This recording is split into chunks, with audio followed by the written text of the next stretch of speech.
Il pèse quoi le RN aujourd'hui et demain au sein d'IDE, au sein du Parlement européen?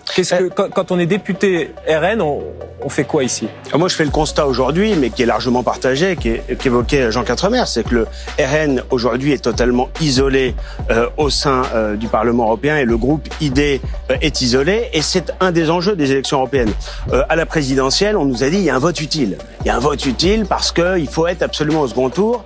Et ça a poussé beaucoup d'électeurs qui avaient une préférence pour Éric Zemmour à voter finalement pour Marine Le Pen par crainte d'avoir un second tour opposant par exemple Emmanuel Macron à Jean-Luc Mélenchon. Aux européennes, ça n'a rien à voir. Aux européennes, certes, le Rassemblement national fera un bon score. Il a déjà fait le meilleur résultat, il est arrivé en tête en 2014 et en 2019, j'en faisais partie à l'époque. Ça n'a rien changé, ni au niveau européen, ni d'ailleurs en politique nationale. Ça n'a pas empêché Emmanuel Macron d'être élu et réélu.